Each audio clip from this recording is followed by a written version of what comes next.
Hello Animorphs fans and welcome back to the Animorphs Reviews YouTube channel. We're doing another podcast watch and this is the Morph Report. Why have I chosen this one? Because they chose this one. The Weakness. I don't like this book. I don't. And I don't think many other people do, but I'm now on a quest, my dear, a quest to find somebody who likes this book. Which book? The Weakness. Remind me. It's the one where Rachel's in charge and she flies a plane into a building. I mean, if you like disasters. It is a bit of a disaster. So yeah, maybe we'll find somebody who likes disasters. Somebody who likes chaos. Somebody who likes chaos. And that's why we're going to add a new forfeit to this one. And following ones looking at book 37. Firstly though, let's look at forfeits and drinks. So I'm drinking in fingers, of course. So 1 finger, 2 finger, 3 finger. The forfeits are as follows. Modern political issues, 2 fingers. Character traits, 1 finger. TV show criticism, 4 fingers. 90s reference, 3 fingers. Movie talk, 2 fingers. Author mention, 1 finger. Something wrong, 2 fingers. Naughty talk, 2 fingers. Podcast name, 1 finger. And if a cinnamon bun is mentioned, it activates a wild card, which has become even wilder, I think you'll find. Because I did have one lined up, but then I saw a load more. And I thought, I'm going to have a lucky dip. So I've got a bag down there. And if the cinnamon bun is mentioned, I reach in and pick out the first one I get my grubby little hands on and drink that one. Okay, the new forfeit. Anytime somebody says something positive about this book, it could be anything positive about this book, it's 2 fingers. Okay, so that's the new forfeit specifically for this book, The Weakness. So, the Morph Report, I haven't heard from these ones before. I believe they're still... I think they might have actually finished the series. So if you do like what you hear from the Morph Report, there will be a link to their content in the description. I urge you to go check it out and support other Animorphs content creators. What am I drinking today? It's this absolute chonka-lonka of a drink. 1,000 ml of Danish death. Facts. It's Danish lager. This is massive. It's as big as my head looks. So that's what I've got to drink tonight. We'll see how far I get. So this is episode 37 of their Morph Report podcast. It's called Unbreakable. Let's go. Let's go. There's no such thing as objective reality. Boy, this is so totally not what this book is about. Cool, let's keep talking about the book. It's not about objective reality at all, is it? Funky donkey. Waiting for a break in the rain, waiting for the moment to change your lane. I came home from the wasteland. This is cool, I like this. Heroic and triumphant like a comic book girl, created out of nothing like a comic book girl. Hey! Funky. Here today. Just the usual suspects as far as I can tell. Not me. Just the two Are of you doing an accent? Whom? Yeah, you're definitely doing an accent. Okay, so... Should we talk about the Animorphs, or just talk about stupidity? I actually Oh, might they- need to go get up and Are they Canadian? I heard a boot. Are they Canadian? stir my beans after Stir your beans. half an hour of... Go get the bean stirring then. Parker, he or she, her, and it's a beautiful day outside, and I wish only to frolic in the streets like a particle let loose from the accelerator. Hi, my name's Cassandra Kelly. I use she, her pronouns, and I am currently nursing my sourdough starter, trying to get it warm enough to use, which means that I'm sitting with it in my lap with a blanket over it, and then my cute. computer over the blanket, trying to create a warm lap for my sourdough starter. You're like a chicken with an egg. I am Erso Rin. I use she, her pronouns. I didn't catch that. And my fun fact this week is that... Parker is threatening to mail you a package. Yeah, Parker's threatening to mail me Bionicles, I think. Could be anything. We shouldn't talk about the goods during our class discussion. The goods. She said the goods. Hey, Cassandra, have you ever seen Star Wars? No. Well, we should watch it together. That would be really fun, huh? I've been meaning to watch it, and... Somebody who hasn't watched Star Wars is not worth listening to. I don't actually believe that. But I do like a bit of Star Wars. someone recommended it to me, and if you want to hang out with me and my friend, we could watch Star Wars together. While you all go watch a Star Wars, I'm gonna read my cool Animorphs book, I want to figure out a way where I could get the text projected on the inside of my VR thing in like a see-through way, so I can still see what's going on around me in VR space, but also be reading the book. That would give me motion sickness. I'm immune to motion sickness. I just don't have that part of my inner ear. That's good for you. Yeah. This week we are reading number 37, volume 37 of the Animorphs, The Weakness, narrated by Rachel, who is morphing into a cheetah on the cover. Aggressively. It's really good. Yeah, this is one of my favorite sort of morph transformations. That's saying something positive. That's 2 fingers, our first forfeit of the day, which is surprising. There's usually a morph podcast name mention, but first one is praise for 37. We're in a wacky old world. On the cover that I've seen recently. It's hyper specific, right? Like a cheetah's pretty good at like a few things. It's like they already have so many different Me too. animals for so many different other purposes. It's like, what are they going to use a cheetah for? Oh, sneaking up on Visser 3. They should just do this again. Like, I know it failed because of the Garrotron or whatever, the inspector, but like, they should just try this again, right? Probably would work. They got pretty close. No, I don't think it would. It failed. Do it again. It must work this time. No. It's really blown away by the fact that also we didn't get a look into what it's like to be a cheetah in this, other than I feel powerful, because cheetahs are like notoriously anxious to the point of like giving themselves heart attacks. Yeah, don't over they have really therapy small stuff. dogs? Yeah, a lot of cheetahs in zoos have therapy dogs. That's hilarious. That's adorable. A cheetah in captivity is like an ADHD kid in school, because like their natural sort of inclination is to like laser focus on like one thing and then go hunt and kill that thing, whereas like if they're trapped in a zoo, there's too much going on around them and they don't know what to focus on, so the therapy dog helps with that. Can we talk about the actual book instead of cheetah service dogs? Yeah, synopsize. Synops. Yeah, I got a hip-hop synopsis. Right, I'm ready for All the right, here we go. praise for the While Jake weakness. is away for family reasons, Rachel claims leadership of the Animorphs and immediately deploys them, first attempting to kill Visser 3 in his new feeding spot and then rapidly hitting several controller-owned businesses. Rachel rides high on her new role. Is that true? Did Rachel take...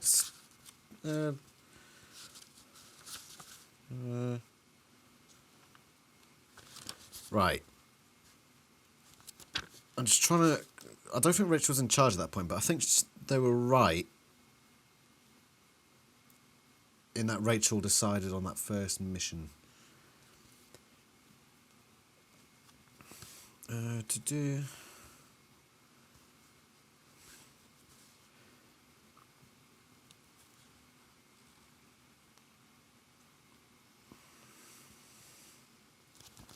Right then.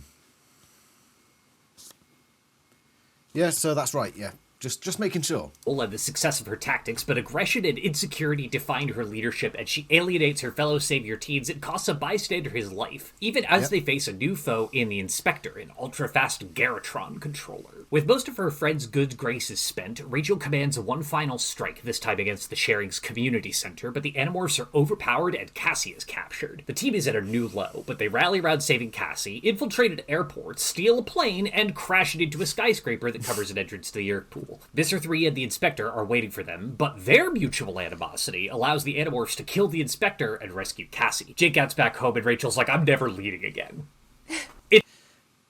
It's really hard to sort of remember that these are the same book as them crashing a building into a skyscraper. Also... A building into a skyscraper? We'll say that's a cracking synopsis.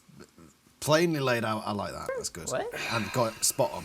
Oh, look, okay. I haven't had my 8th coffee today. I'm flagging here. Gosh, I didn't know they did that too. That's exciting. I love when they use their super powerful gorilla morphs to pilot a skyscraper through the sky and crash into. In the last Megamorphs book, they found out that they can actually also morph Power skyscraper through the sky.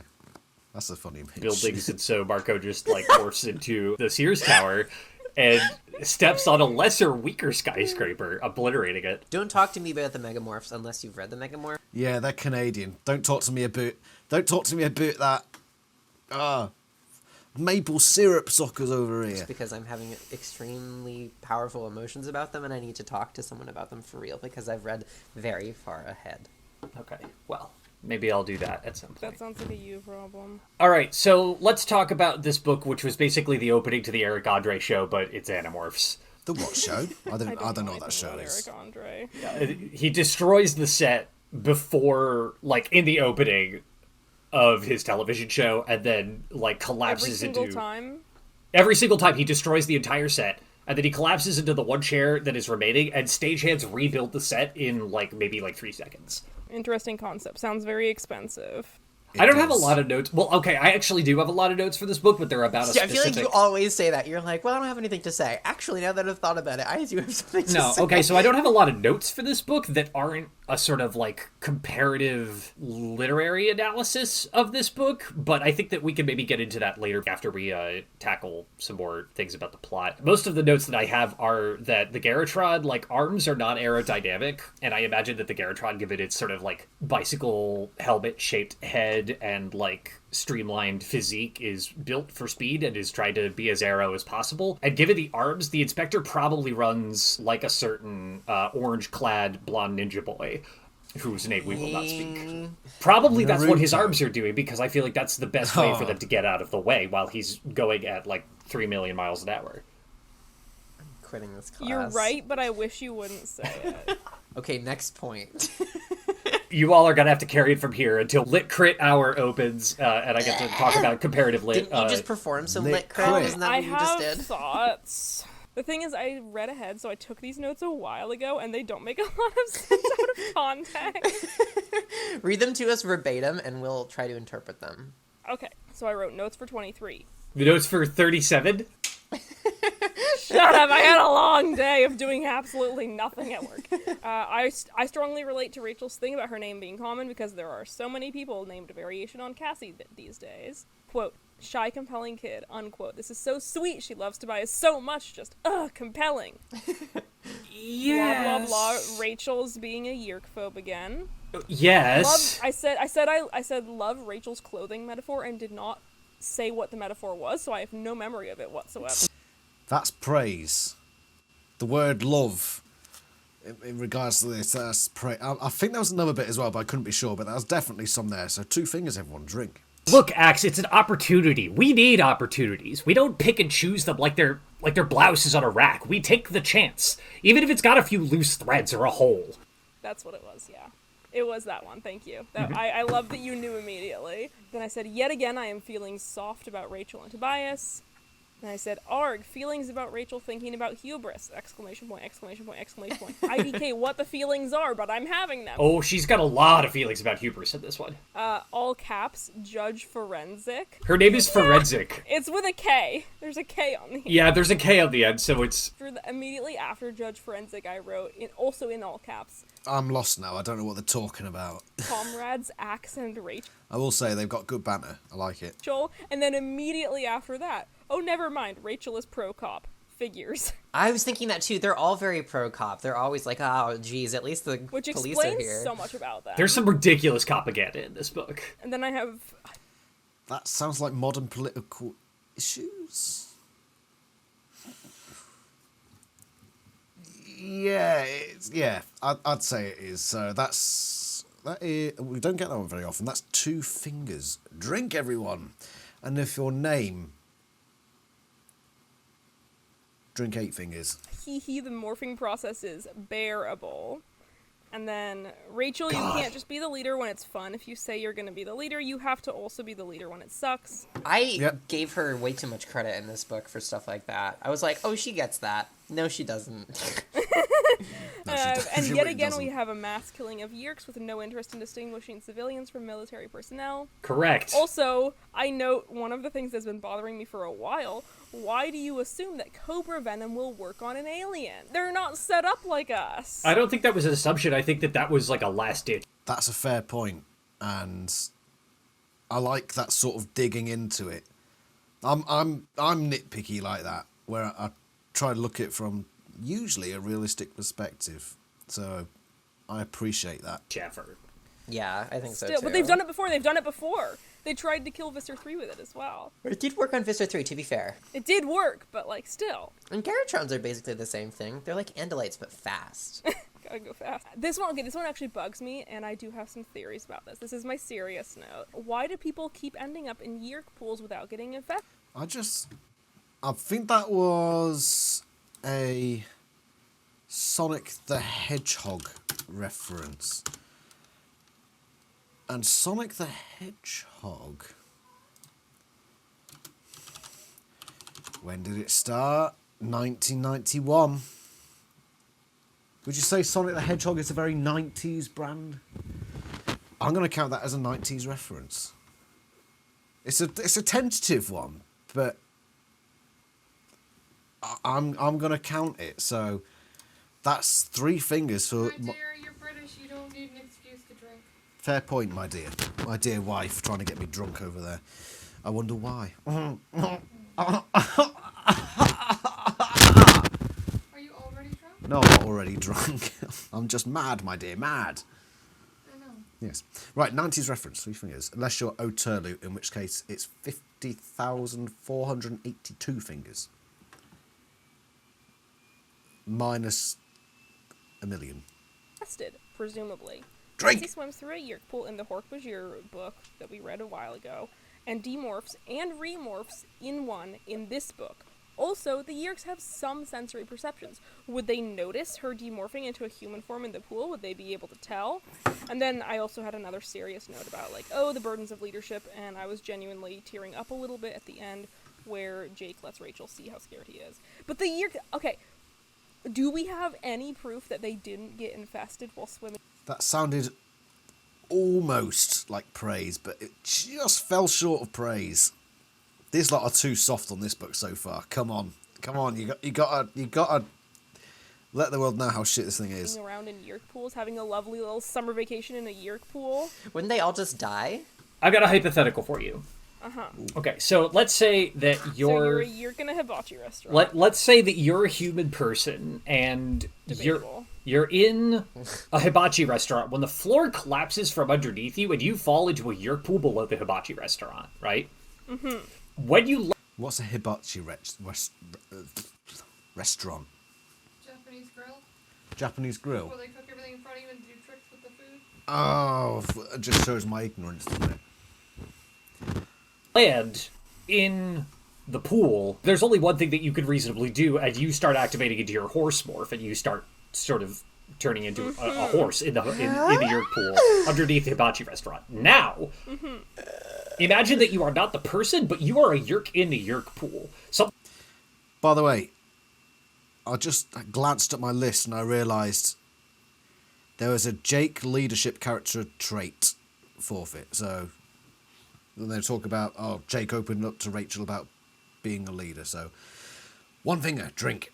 Something lands in your Yeerk pool and you echolocate over to it, only to realize that it is changing shape and size very rapidly. Are you going to try to go get in that ear canal? Okay, so I have 2 rebuttals here. Number 1, if you know that you are fighting these mysterious Andalite bandits and someone falls in a pool and starts morphing, you're going to probably know that that's a mysterious Andalite bandit, and you might want to have that tactical advantage as a Yeerk on the side of the Yeerks to swim into that ear canal. Number 2, Yeerks are squishy. They squish and ooze and slime into your brain. So, by the way, I will point out, I've already drunk quite a lot because there's 3 pints worth in this. And I'm now down to 1 pint, so I've already gotten through 2 pints? Don't feel like it. I might add one of the wildcard drinks, and that should be fun. like, a changing ear canal is probably not the biggest deal in the world, assuming it's not, like, microscopic. Okay, so I guess that my response to both of those points presupposes that Yeerk senses and Yeerk echolocation, even in the context of a Yeerk pool, are not that good. I mean, I think they're good enough to pick up, like, a host. Sure, like it's a large sort of foreign body that isn't a Yeerk in the pool, but how do you know that the thing that's rapidly changing shape and size isn't about to morph into something that just does not have ears at all? Good question. I think... So this is the sort of discussion I love hearing on podcasts. When they actually just take that dive into the Animorphs universe and ask all these questions. I like this podcast. Frankly, I think that, like... Parker, actually, not frankly. What? Awful joke, never mind, keep going. I think that, like, whoever would be swimming around in the Yeerk pool would just feel it and, like, do something about it. because like they have to restrain people whenever they infest them most of the time. It's like The only thing that concerns me about this podcast is that they've praised this book more than they've criticised it. And that's red flags for me. That's serious red flags. it's pretty obvious that Maybe they'll start, getting into why this book is really not up to scratch. Let's carry on. you're feeling it. I don't know. Like they talk about it like not hurting exactly, but like you can. I think sort it of feel hurts them. for a second. So my response to that, Erso, is that A, they're literally surrounding you. B, there's a lot of them, and they secrete an anesthetic. I think, frankly, if it were to happen, the books would just be over. Like, the Animorphs would have been captured and everything would have gone differently. Well, yes, didn't happen. which is why, right, so it didn't happen for some reason, so... Like, maybe it could have happened, but it didn't. How do we know it didn't happen? See, this is the stupid question that I don't want to deal with, because I think it's pretty clear that Hey. it didn't happen. I mean, it didn't happen. How do we know it didn't happen? We don't know it didn't happen, but we can gather that it did not from Because they evidence. told us it didn't happen, or they... No, because we're sitting here. Are we? Do we know that we're sitting here? What if we're in the Now we're getting into proper philosophy here. This conversation possibly gone too far now. Matrix? It's making me question everything. I do this constantly. I at least once a week just have to like sit there staring vacantly into space and thinking about how we will never know objective reality because our senses can't handle it. And That's some heavy shit. You might want to lessen the frequency of that experience. God like, damn. Very Pomo. what if it's bad? What if it's really bad? What if we are in the Matrix? I don't know. And then I have to go like calm down and do some soothing needlework or something. Yeah, if you go too far down that road, you end up being a solipsist. You're not a solipsist, are you? My what? You're not a solipsist, are you? Who's that? No, you're clearly not then. Okay. My wife isn't a solipsist, nor am I. Good news, everyone. I just, like, try to take off my VR headset, and if I'm not wearing my VR headset, I'm like, oh, okay, cool, I'm experiencing objective reality right now. Great, problem solved. Hate that. There's no such thing as objective reality. Problem solved. Okay, so... Boy, this is Just as a complete tangent, it's an interesting discussion about objective reality.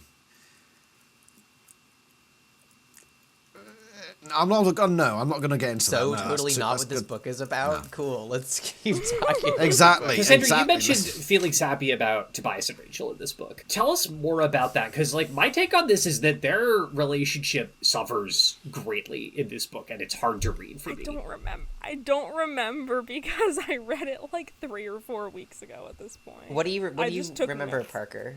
Well, Tobias objects to the way that she sort of takes control of the group, and his ability to trust her, in my read of this, is really, like, genuinely damaged from this whole experience. He's unable to sort of voice his support for her leadership in public or in private. She kind of looks to him for assurance that she's doing the right thing multiple times and is met with just, like, total stony silence. It's really rough. I don't know what kind of reconciliation they did after this one, but an event like this would damage almost any relationship. I mean, I think one of the big negatives about this book is the fact that it was so inconsequential. They're talking about how the Tobias and Rachel saying how that was damaged, but we never saw any consequences of that. So not only was this book so flawed in its execution, but did it have any lasting effects? No. I'm sure somebody out there can come up with some sort of effect that's come from this book, but there really isn't. Not really, no. I don't know. I think Tobias is going through a lot right now in general, and they might already have a way of talking through that sort of thing because he's really withdrawn after being, You say cultured. this, the general scope of what we know about how they interact with each other does not necessarily suggest that they do talk to each other very much about anything at all. Any of them. Not just these But two. they provide. It's not about talking about things necessarily. It's about providing support. Okay. Like, Marco and Rachel talk about things sometimes, but Tobias and Rachel provide like emotional support for one another. It's not necessarily always about talking. Sure, but Rachel explicitly doesn't get that from Tobias in this book. She explicitly, like, reaches towards him for it, and he rejects it. Yeah. I And don't doubt that's that. got to be rough. I think I was sort of overall throughout the book being like, oh god, this is terrible. And I think the moments where I was saying like, oh, this is sweet, oh, I'm soft about them, were like the few moments that didn't suck. And I was just like, oh good, one good thing. That's technically saying something positive about the book, which is two fingers. Drinky doodle diddly daddly doodly diddly doo diddly dee do. Drink. Rachel really just does a number on her relationships with every single Yeah. fellow team Oh. member in this journal. Absolutely. I think that's probably She's what the just- Dread And wants. I really relate because I am so good at self-sabotaging my relationships with other people. So I feel really bad for her, but also, oh my god, get it together, Rachel. So do you know? The reason why I really wish this book was non-canon is because it's so not Rachel. It's almost as if the ghostwriter just read book 32 and thought, oh, this is the new Rachel. Mean and nice Rachel. That's all her character comes down to. So if I flip between those two characters each chapter, that's Rachel. That's Rachel. It just... As I say, the book is inconsequential. It doesn't fit in Rachel's arc at all well. So... Because I did the whole canon versus non-canon books, or filler versus non-filler. I think I might have put this in non-canon. It was so filler that it was non-canon. Or it was the next one up, but it was close. I remember it being at least very close to being non-canon for these sorts of reasons. So on page 19, she mentions a Xerox machine. Do you know what this is? No, I assume it's something to do with laundry, but I would not be the expert on this. Wait, where is it? Oh, it's in the TV studio. Oh, So probably not about laundry? beats me. I mean, I guess it might just be an old term for television. Wait, isn't Xerox an old video game console? Oh, is that what it is? You know a lot more about that. Yeah, you could play Master Chief 3 on that one, if I remember correctly. Uh, I will say this group goes on a lot of tangents. I've never played any of them. I do not go on tangents. When have I ever gone onto a tangent? I mean, I've gone onto some things before. You remember that time when I went into the philosophy of what it means to be man? And I said it's largely about, say for instance, if you were living in a suburban neighbourhood and you had to catch the bus every day to go to work and go back, and then one day the bus doesn't turn up and you wonder... There. Focus. Focus. Oh shit, yeah, I'm doing this thing. Right, okay. Thank you, my dear. You almost saved me from going on a tangent there. The last time I went on a tangent was in 1952. There. Focus. Oh, okay. Uh-huh. This is why it's good to have a wife. You know, they put you right back on track and then they make you a sandwich. I made you cookies. Sandwich? Do you want a sandwich? No, you're right. Sure. I'm just doing a gag. You know, the running gag of me treating you like a... like... Yeah, but if I needed to, I could put you in your place. So. Yes, you would. If I actually genuinely did that, I'd get a proper slap. Make me a sandwich! Toss off. So, yeah, that's basically it. Master Chief games. How many of Toss them are off, there? At this toss point? off. 12? Yeah, he's a pretty cool guy. Where's this musical interlude coming from? Yeah, oh my god, I just paged past some of the propaganda, and it's hard to take in. Wait, wait, I'm gonna... what happened If I there? remember What? correctly. Television? Wait, isn't Xerox an old video game console? Oh, is that what it is? You know a lot more about that. Yeah, you could play Master Chief 3 on that one, if I remember correctly. I've never played any of the Master Chief games. How many of them are there at this point? 12? Yeah, he's a pretty cool guy.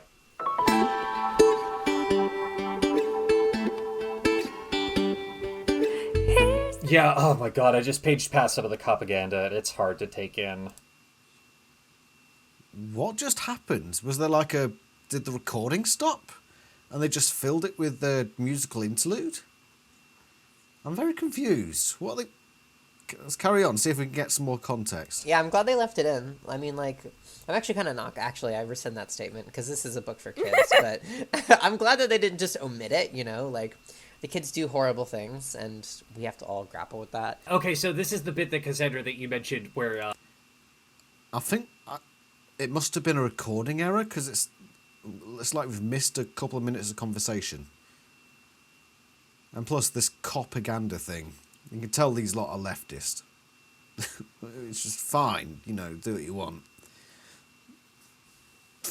But I think that's modern political issues, which is two fingers. So that's what that adds up to. Drink, everyone! Where they're comrades. Rachel says, just before we got out, Axe sliced the judge's massive desk into several smaller desks, one for each of her underpaid, overworked staff. Now that was an act of true justice. And I'm like, yes, Yeah, absolutely. that was the one where I was like, comrades, and then like immediately afterwards. Yeah, 2 she paragraphs said some later, we robot avoided the stuff. police station. Too many guns. Even I knew it would be too easy to get killed. And none of us wanted the accidental death of a real hard-working human cop on our hands. That old guy, though? What about that old guy? She's less willing to accept blame for that than she is the potentiality of killing a, quote, hard-working cop. All they do is sit in their cars and make up crimes to accuse people of.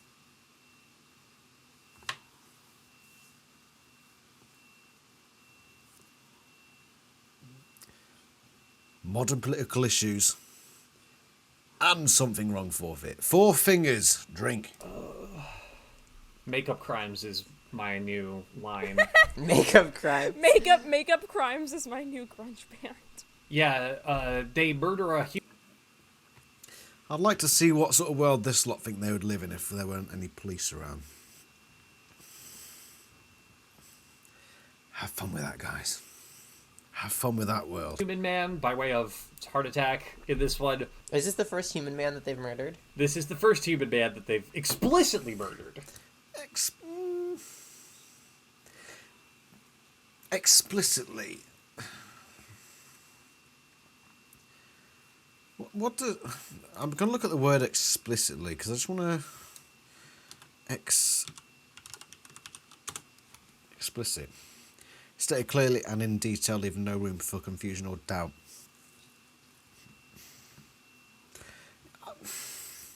It was their actions that led to it, you would assume? So, yeah, okay. Yeah, they've definitely murdered other people. They're like, I threw him on the ground and he stayed there. I punched him in the He's head not and he unconscious. was knocked unconscious, and then I threw him into a dumpster with all of my gorilla force. I'm Spider-Man. Is it time for me to talk about comparative literature? Here, hold on, let me just send you all this beautiful emoji that we now have available to us to convey how I feel about your comparative literature. So this isn't comparative lit, that's the wrong term. I'm not a humanities student, I'm in pre-med. I read this book on the same day that for another reading group that I'm in, I read Che Guevara's Guerrilla War, A Method. And honestly, I really recommend reading the two of these together as companion text. Rachel is using a lot of the tactics that Che talks about in this book in Guerrilla War, A Method. He says at one point, I feel like this sort of sums up Rachel's whole deal. Guerrilla fighting, though at a given moment it may be a defensive movement of the people, carries within itself the capacity to attack the enemy and must constantly develop it. Right? That's this whole book. You know, Rachel's sort of tactic as soon as she's in leadership mode is like, all right, strike hard, strike fast, strike often, choose the timing and location of the fights, and retreat to a secure base once the fighting is over. Like, I mean, Rachel's not stupid. She's, like, really good at what she does. She's It's very like good not- at this specific form of battle. Is this praise of the book? It is indirectly. And plus, it's not very clever. For the reasons I stated in my review of this book. It's not very clever at all. If you're trying to convince the Yerks that there are loads of Andalites attacking, don't use the exact same morphs for every time you attack in the same area at different times. Because any sensible Yerk will look at that and say, yeah, that's clearly the same group, because the same morphs, and they attacked there at time A, and there at time B. They're that distance apart. They would reasonably move in that distance. Yeah, Rachel's idea was stupid. So, you saying that it was a good idea? Nah. I'd go so far as to say that's objectively wrong. Which is something wrong forfeit. Was it a praise of the book? Give it a few more seconds and see if they carry on this thing, and then we'll consider this a praise. But yeah, 2 fingers, which brings me to the end of my Fax Premium Collector's Item drink. Drink, everyone. Yeah. Like Shay says, as long as one is in a position to choose the how and the when, no battle should be fought which will not end in victory, and that's where Rachel's whole strategy falls apart at the end when they attack the sharing community center. Like, she got to pick those things, but she didn't spend enough time ensuring, like, all of the, like, I don't know, I don't remember what exactly Marco tells her. There's just way too many variables. Like, the reason that all these, like, complicated missions that Jake has them go on all succeed is because, like, they at least do a little scouting first. Obviously, you know, this book is a sort of chronicle of the further deterioration of Rachel's relationship with Marco. Chapter 15, Marco says, "'Cause I don't know if a macho warrior like you wants to be talking to me. I'm the one who thinks too much. I'm the boring one with the Hamlet complex. The one who says, gee, Rachel, don't you think we should take a look first, investigate, prepare, you know, before we march into certain death?" God, I love him so much. Yeah, things would have been fine if she had listened to Marco, but that's the thing wherein she didn't spend enough time before that final attack. And I will say about this about the podcast so far. I love the deep dives that they're doing, that they're diving into these things and comparing it. But I think they're missing some key components, like the Marco and Rachel thing. The whole section where they voted on who would be leader, that was an essential part of the book, and why it was such a failure. Why this book was such a failure. The fact that nobody spoke up and said, Rachel, no. It was a massive failure of this book, and they haven't gone over that, which I do find strange. But regardless, I am enjoying it so far, and I've reached the end of my facts, which means I'm at the end of 3 pints, essentially. But I've decided, I've come to an executive decision, that I'm going to break into a wild card drink, okay? I have a selection of beers in this bag. I'm going to reach my hand in. They're all Goppin, by the way. I've picked them specifically so that they didn't sound very pleasant to me. So I'm going to reach my hand in, and the first one I touch... I'm not going to shake them because they'll fucking explode. The first one I touch is the one that comes out. That one. There. And it is... Oh, no, that sounds awful. Coconut IPA. Balloon Safari. Is that one there? Coconut IPA. Sounds good to me. I don't like coconut. Fucking turn it into a drink. Yeah, this is what I'm drinking next. Loch Lomond So it's Scottish. Right, so what does it say on the back? Coconut IPA, Sabro and Sriracha Ace, coconut and pineapple, I think, bitter and refreshing finish, grapefruit flavour, unfiltered for maximum flavour, keep chilled, drink fresh. Okay, what's it smell like? Actually doesn't smell that bad.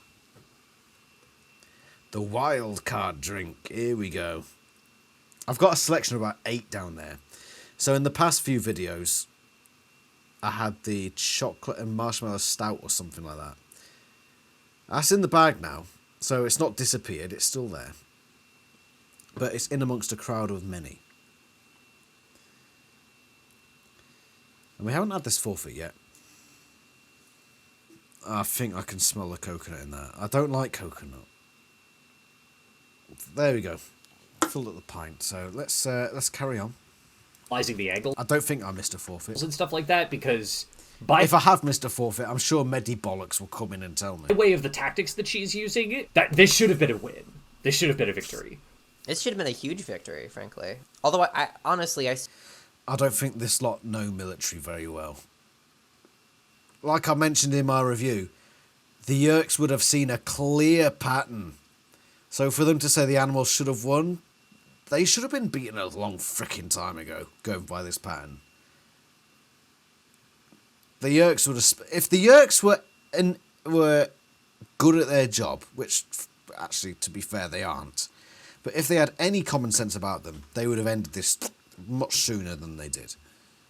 still don't think that there's much value in them killing Visser 3. It seems more personal now than anything else for them, especially with, like, Axe and Elfangor and everything. And, like, there's just going to be another baddie that pops up, and they've said that. Like, what's the value in it?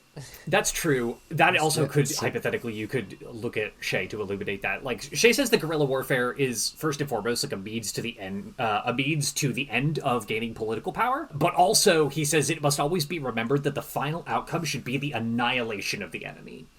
Like, Shay places a lot of emphasis in the fact that, like, if you're going to do guerrilla warfare, you need to keep in mind that you are going to need to sort of build this thing to a point where you absolutely destroy your enemy in every conceivable way, shape, and form.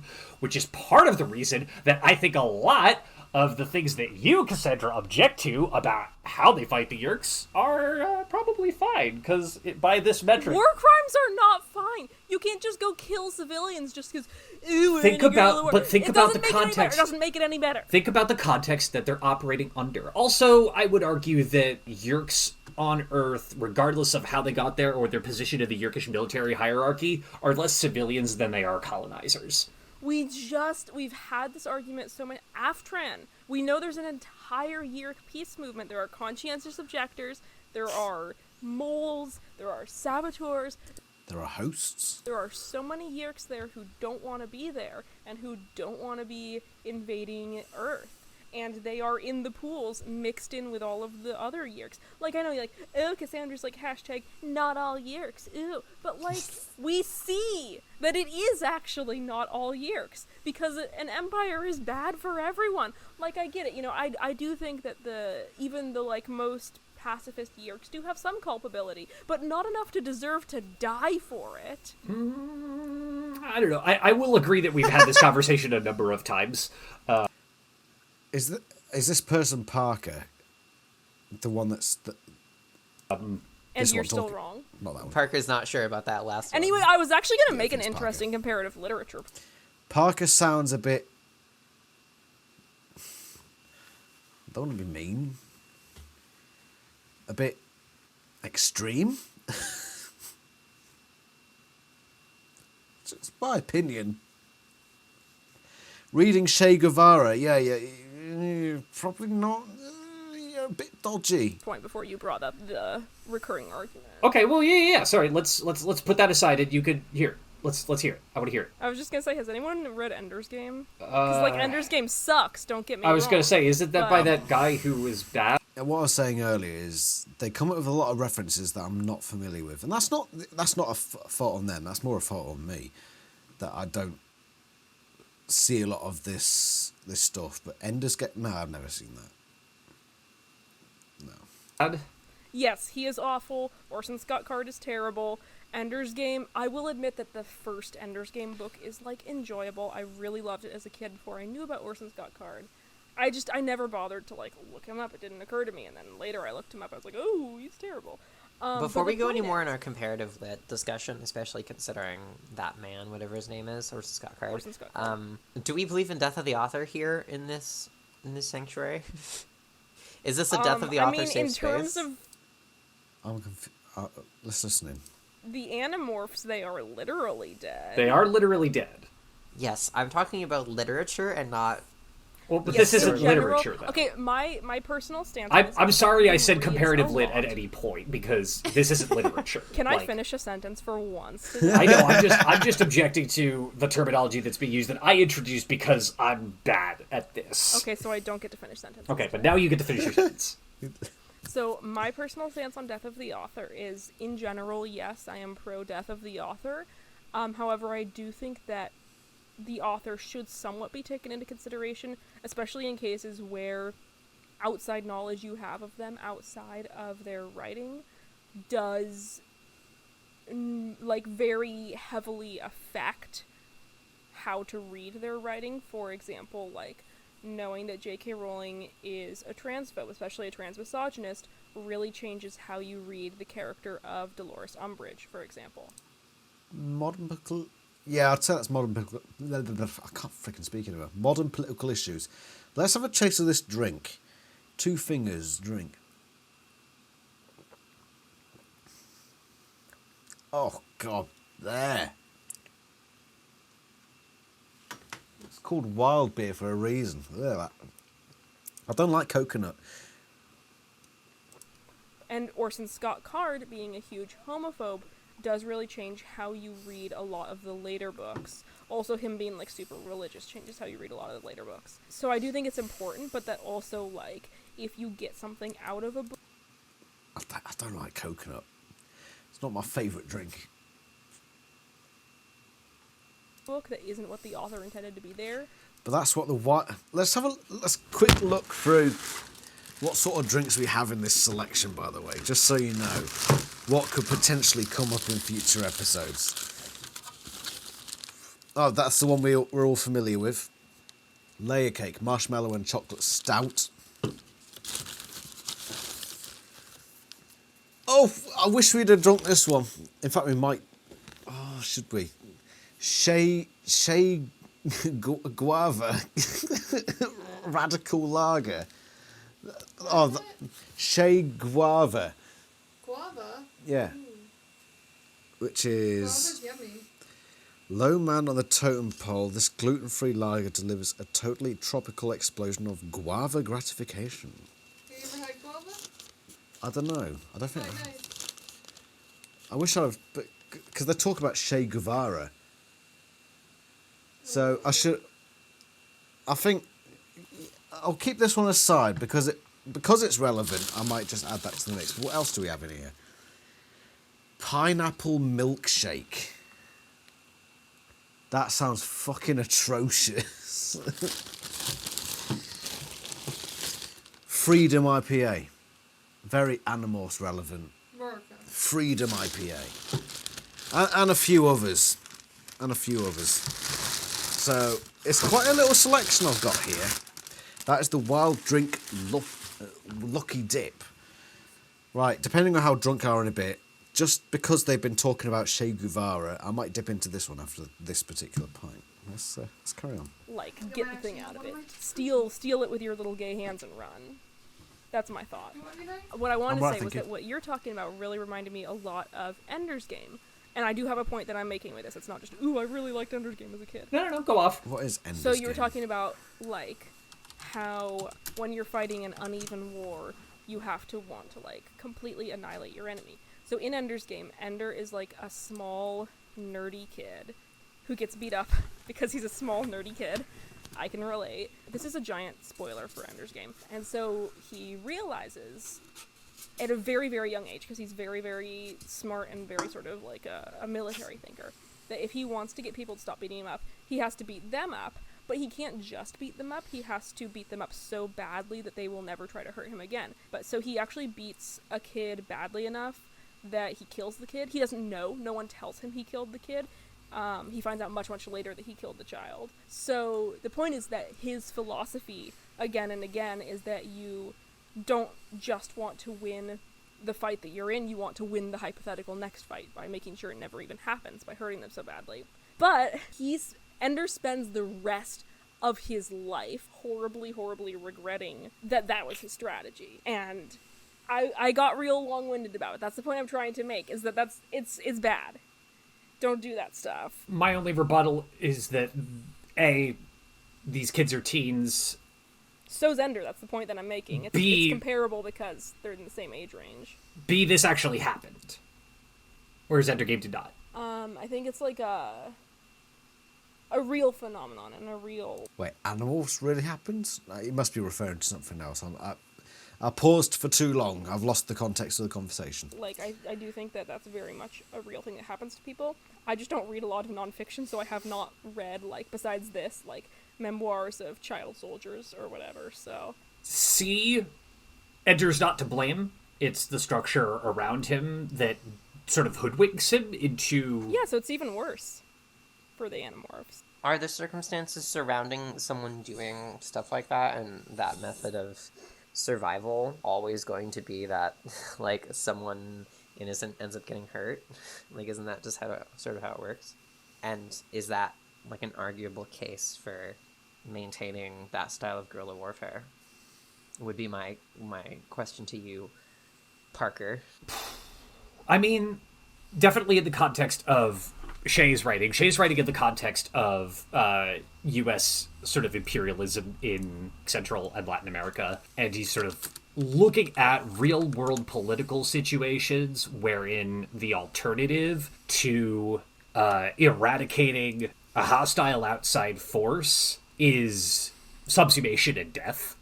Like, there isn't really another way around that. There isn't really another sort of end result if you don't manage to make the place that you're in as hostile as possible for the people who are coming in to, like, exploit you and kill you, then they will just kill you. Which I would say is also the case in the context of the Animorphs. Like, the end game here for them is either the Yeerks are driven away or annihilated, or Earth, as we know it, is effectively over. And the Yeerks gain a massive advantage in this sort of, like, intergalactic scale of their conflict. Also, I think there's The Animorphs never eradicated the Yeerks. And they restored peace by destroying the concept that was the Yeerk Empire. But most of the Yeerks were fine. They were given the option to turn into Nothlits. So they weren't annihilated. So there's a big difference between just making Earth hostile to Yeerks and literally annihilating the entire Yeerk Empire. And it sounds like sometimes you're sort of equating those, and I think that's making it a little unclear. yeah, they never annihilated the Yeerk Empire, and that was never their goal. So comparing it to this idea of pure annihilation just seems a bit silly, really. I guess, yeah, that's a good point. And I think that it's hard to say whether or not their focus is on eliminating the entire Yeerk Empire, because It never. The mere fact that you're suggesting that it might have been is not correct.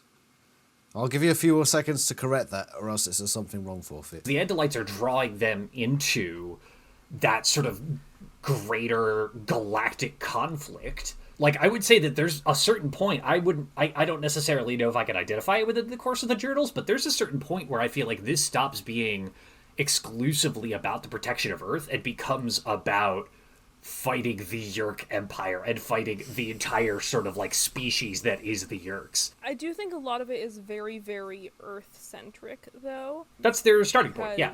Yeah, exactly, but what I mean is their ultimate goal, and it's really easy to lose sight of this because it's not always on page. Their ultimate goal is essentially they are trying to cost the Yeerks as much resources and time as possible and delay their full takeover of Earth as long as possible because they are holding out for the Andalites to come and save them. Which, as we will soon see, has some problems Correct. with that Yes. concept.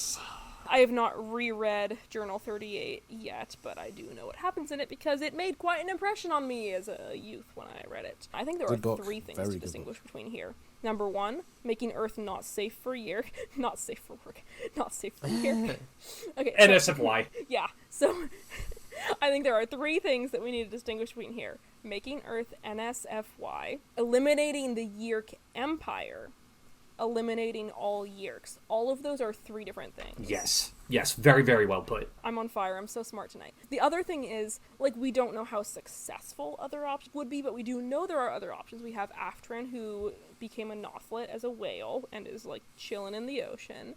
We know that there are Yeerks who are peaceful. We know that there are Yeerks who share with their host bodies, like, equally and don't take control, or, like, only take control when they have to in emergencies, like, to pretend that they're, you know, involuntary controllers or whatever. I would argue that that's up for debate, but I Remember book 26, when the whole point of that, apparently, according to the Alchemist, can you really trust him, was that, sometime in the near future the Yeerks might discover the Iskort and decide, actually, there's a better way of doing this.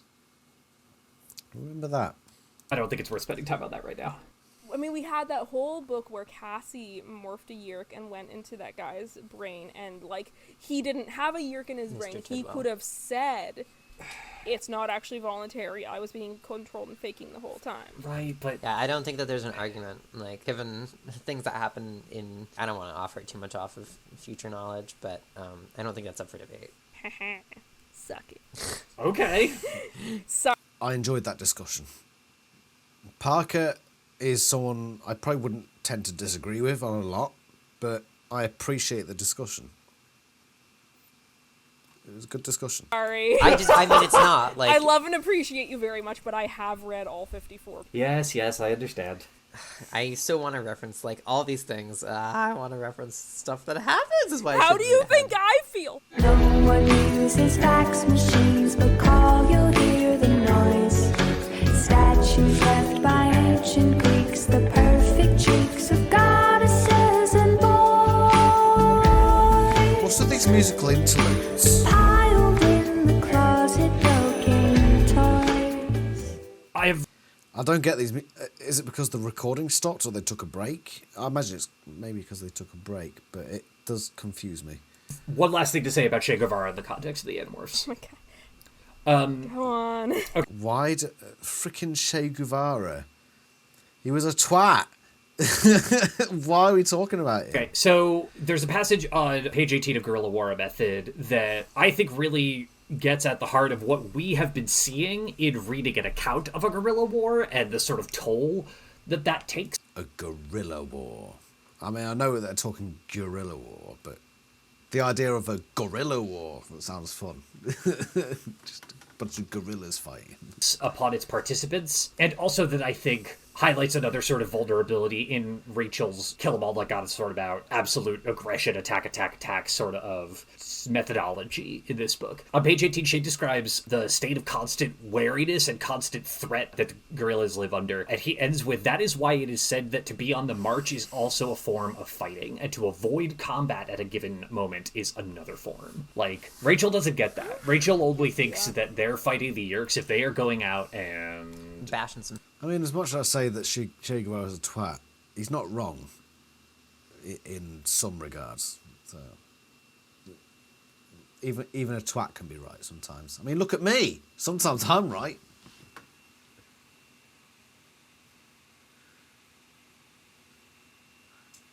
Ha. My wife agrees. Heads. bashing some heads or destroying some property, which, like, granted, Rachel, go ahead, do some property destruction that rules. Just, I guess, don't cause old men to have heart attacks. Fight the man, except for the man you gave a heart attack to. Don't fight him. But Rachel doesn't He quite gave a heart understand attack. that, like, just staying You can tell these people are probably commies. I mean, fair, whatever, but, you know, grow up. alive, in their case, is an act of resistance. And that's something that I would hope that she learns or gets some perspective on at the end of this journal. That's something I think about a lot, like staying alive as a form of resistance, especially in the current political climate and pandemic. Being a disabled person and with all of the current discourse about like herd immunity, and knowing that I am one of the people that a lot of society views as expendable and like someone that they're willing to have just die for the sake of society.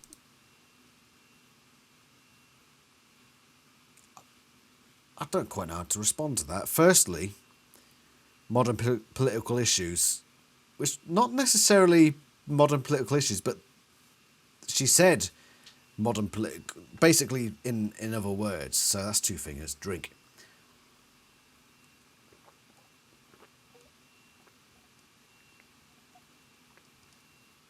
And secondly, who's saying that disabled people are expendable? Know what I know. That's weird. The concept of like staying alive as an act of resistance has been on my mind a lot lately. And I think it's Yep. applicable to a lot of minorities as well. Like, I'm white, so I know it's even like worse for people of color because they. Modern political issue. Is it the same one? It's so. Is it the same? Yeah, it's the same one. They've been even more affected. Yeah.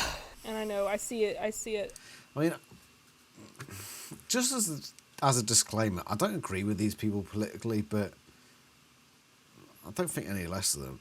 I think they've got a really good podcast here. I think they've got really good banter. So I'm not going to say, oh, don't listen to this. Seriously, this is a good episode, and I think you should check out more of their content. I wouldn't agree with them, but they do a really good podcast. I'm actually really enjoying this one, so yeah. Remember to check out the link in the description if you enjoy it. Thrown around a lot in queer communities as well. I just wanted, like, I feel like an important distinction to be made of course, is between staying alive and resisting the Yeerk Empire and the Yeerks themselves. Like, they're not... Like, their war isn't on the species itself, and I think that's an important distinction to make. I think that guerrilla war tactics can be used by the Animorphs with an aggressive slant, like Rachel's doing here, but not one that puts, like, everyone at risk, but one that, like, the Yeerks are fine losing tons and tons of members of their species, like hundreds of thousands, if it means it'll get them, like, an advantage for the Empire. So I don't even think that's, like, an effective way of doing things.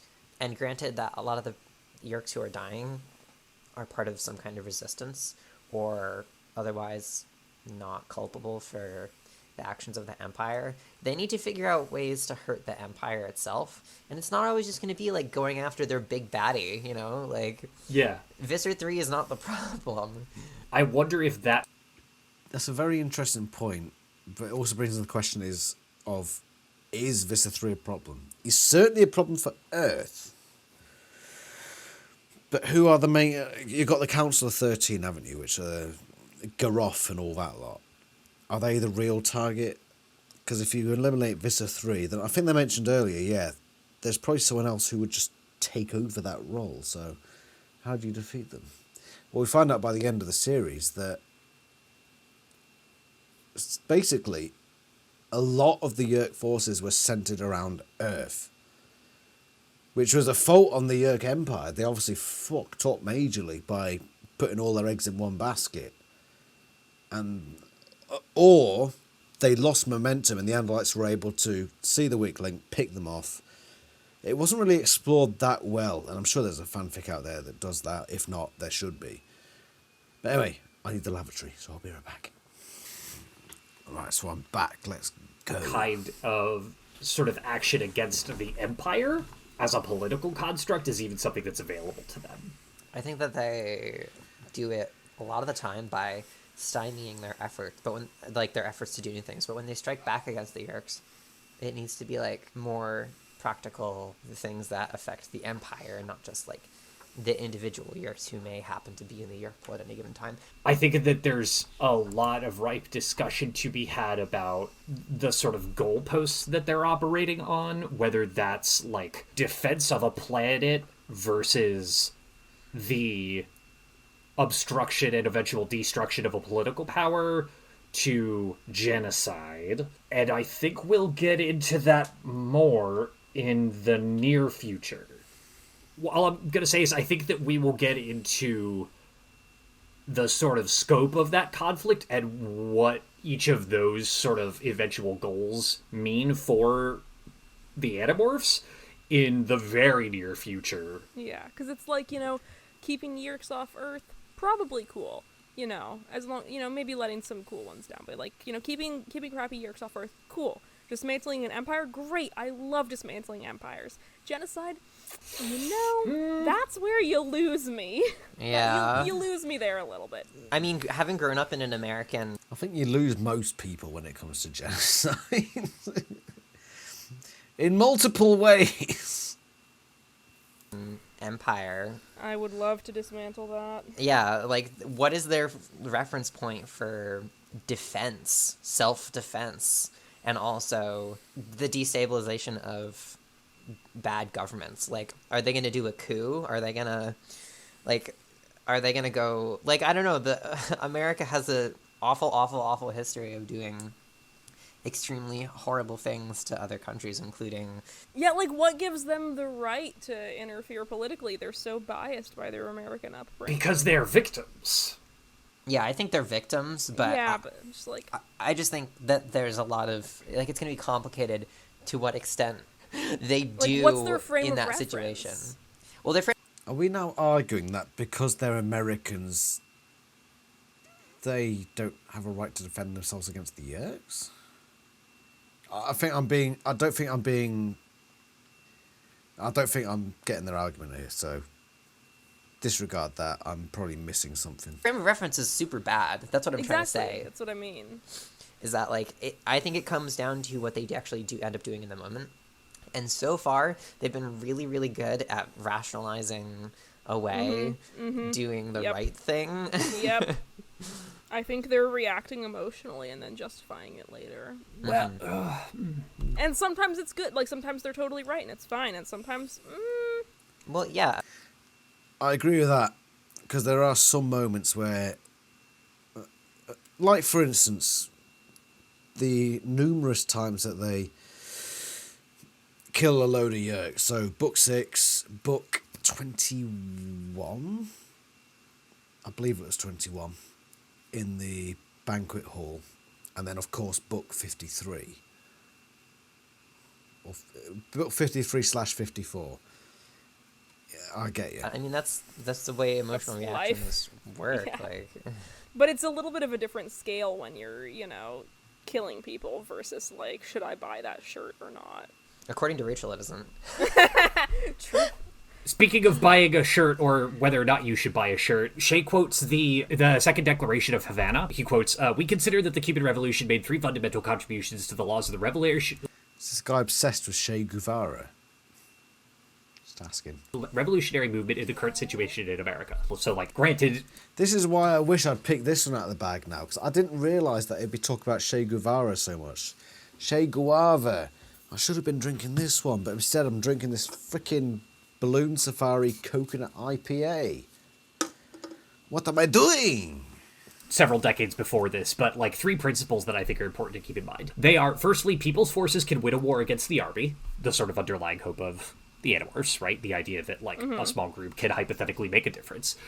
Second, and this is the critical one, I think, in this context, we need not always wait for all the revolutionary conditions to be present. The insurrection itself can create them. Thirdly, in the underdeveloped parts of America, the battleground for armed struggle should, in the main, be the countryside, which, like, granted, it's just in the areas that they're in. They're just messing up their own town in order to do things. But I think that second one, that they can create the conditions necessary for revolution, I find that a compelling argument. I think the fact that within The thing is, the Animals weren't fighting a revolution. That's not what this is all about, so I don't know why you're bringing it up. that context, the fact that I mean, to some extent, I get it. The first point you made was relevant, but the revolution point, no, it's not a revolution. It's a war. It's a war between 2 completely separate, for want of a better word, states. It's not the right word to use in the context, but yeah, whatever. that they may have been persuaded to draw the conflict out of the scope of defense and maybe more leaning towards the whole genocide thing, which, again, I think we can all agree, genocide bad. Yes. I think It's not something to agree upon. right. I think that means less when you consider that they are the engineers of this conflict and that they need to act, and that even if they don't necessarily have everything set up ideologically, they can create the conditions to make a difference.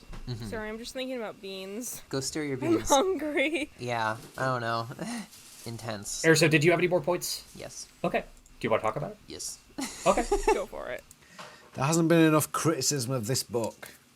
I think they've liked it too much. Disgraceful. So, what do we think is the weakness? In Hubris. the title? Yeah, what exactly Nice cookies, my dear. No, they're in there. Just, yeah. is, like, the weakness? Because, I mean, it could be Jake. It could be all of them together, failing to become a coherent group without Jake. It's a fair question. What does it mean by the weakness? What is the weakness? Is it Rachel's weakness in the fact that she can't lead for shit? That would seem like the most obvious answer. Or it could just be Rachel. I think it's arrogance. I think it's hubris. I think it's that notion of the warrior king that she keeps See, as much as I disagree with Parker on a lot of stuff, he's right on a lot of stuff as well, and I think he's got it there. I think Parker's got it. bringing up. Right, yeah. I did cringe a little bit every time she said that. Yeah, like, she's not in a space to sort of understand that that's not an accurate reflection of reality and, like, how leadership works, or what leadership even is. I think it's all of them, personally, because, I don't know, I think they're responsible for one another. Yeah. They are a weird, flat democracy, so they all have to take accountability, personally. I think it's funny to dunk on Jake when he's not even here, but, like, To be fair, Jake is the leader, and they've agreed it by this point, so in a military, if you're the leader, you've got ultimate responsibility. That's it. That's. There's no getting away from that. So Jake is responsible for everything that's gone on in this book. Which is why at the end I was so pissed off with how he reacted. I wrote war crimes abound. Yup. Yep. So, considering this is what happened when Jake is gone for like a day, how long do we think that the Animorphs would have survived in this whole thing if literally anything had been different up until this point? So there's actually this really long, epic, historical fan fiction account that I have not read, but I have seen it bandied about. I read this recently, which is part of why I'm thinking about it. Oh, wait, have you read this fanfic I'm talking about where it's Tom? Oh, no. Oh, okay. I was talking about the Okay. Megamorphs. This is cool. No, okay. Wait, so there's this, like, historical real person fiction fan fiction that I have not read yet because it is very long and I am lazy. And also I don't really like reading RPF because it kind of creeps me out. Yeah. But it's speculating what would happen if I remember correctly, it's speculating what would happen if Jake was infested and Tom was not, and Tom Ooh. like walked the kids home from the mall, and Tom was the leader of the Animorphs. Oh. Fascinating. That's really, It does sound really interesting. I would like to read that. I think Nitro Indigo would like that one. I don't know what it's called. What's it called? Zoinks. People speculated a lot what would happen if someone else led the Animorphs, like Jake wasn't involved, whatever. Yeah, that's really interesting. Yeah, definitely would be very different. Like, what if Cassie was the quote-unquote leader? Like, If Cassie was the leader, I think she'd hand it over. If Cassie was the leader, I think it would be very, very quickly that she would hand it over to someone else. I don't think she would hold it. She wouldn't hold it. She's just not that character. She would instantly recognise that she's not capable, and she would pass on the baton. So, yeah. would they have made it though? Like, or is this the like perfect set of people to be able to deal with this situation? Yeah, and in the perfect configuration. It's a good question. The Alchemist is always saying, book Megamorphs 4. He almost implies that he's set this up for these specific characters to be there. So I don't know. It just because it's like they experiment a little bit and they get David in, and that goes kablooey. And then Jake is gone for like a day. To be fair, I and think that everything was goes more kablooey. about David than anything else. I think both of those examples, it's more about like David and Rachel. Yeah. Yeah. Anyways, that's the important thing I had to say. We can stop it now if you want. Next week we are reading Animorphs Volume 38, The Arrival, narrated by quality book. 38 is brilliant. Axe, who is turning into Tobias on the cover. Wait, he's not turning into Tobias. He's not turning into Tobias. He's turning into like a peregrine falcon. No, this is a red-tailed hawk. Didn't An we osprey. have this argument before? Oh, Yeah, no, it is. It is. We're verging onto something wrong. Someone's got to make the correction. It is a Parker. peregrine falcon. It's Axe turning into a peregrine falcon. I did it again. At Or least an this osprey. time I It's an wasn't. osprey. No, I think that's no. But ospreys have more. I'm white literally on their giving you heads. guys like one more minute before I just leave. At least I didn't confuse two human children this time. Anyway, Something wrong. It wasn't a peregrine falcon. I'm pretty sure it's a... I could be wrong, and if I am wrong, then I'll drink two fingers next time. Medi bollocks, I'm sure you'll catch me out on it, but I'm pretty sure it's not a peregrine falcon or Tobias / red-tailed hawk. It's neither of those, so that's a something wrong, which is a two fingers drink. until next time, thank y'all for bearing with me while I Bear. talk a lot about Che Guevara. I hope you guys are well, and I hope that you... Parker, I wish I knew that in advance. I would have cracked open this one, the Che Guava. For you, I'd have done... Hey, Lila Loodle. Cat. Parker, I would have opened this for you. And when I do eventually open it as a wild drink, I probably will dedicate it to you. The Morph report. So let's listen to the last couple of minutes. I've got probably about 3 more fingers in there, so see if we get any more. You and everyone, I hope that you stay safe.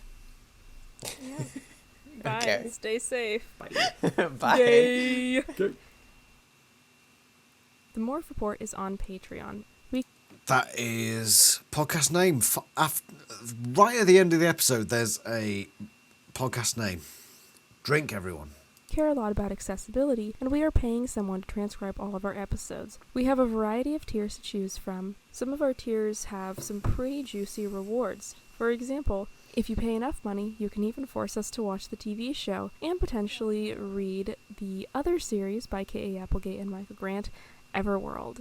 We would really love it if you would check us out and consider supporting us. Thank you. Stay safe. Thanks to Noelle Micarelli for the use of their songs Comic Book Girl, off the EP Field Notes from Another Place, and Complicated Spoon. I think we've come to the end of it there, so that was really good. Obviously, they're very left wing, which is not some. That's fine, you know. They made a good podcast, and that's what I care about here, as an Animorphs fan. They took a deep dive. I think they were a bit soft on the book. They didn't cover a lot of the plot points. They went into a fair few tangents, but they were fun tangents. And considering how many podcasts there are of this series, it's, you know, it's good that you got one that will go into more of a deep dive and compare it to other things. So I do appreciate that. I thought that was fun. I liked that. Despite some of the more extreme elements of it, but you know what, everyone's freaking different, so I liked that. And I've got a couple more fingers left, and I do apologise that we didn't have the Shea Guava drink, because that would have been so fitting. I've missed an opportunity there. I should just record the whole episode again, but nah, it wouldn't be genuine then, would it? So next time I will probably do another Book 37 thing. I know that Dead Good Books has recently done an episode on it, so I might do that one.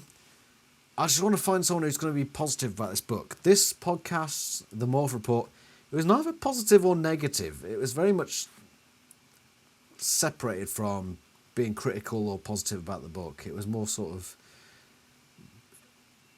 comparing it to just talk about the philosophy of it, which I appreciate.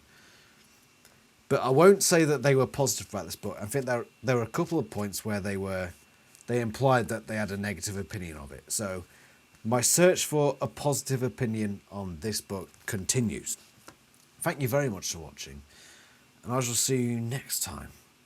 Ta-ra.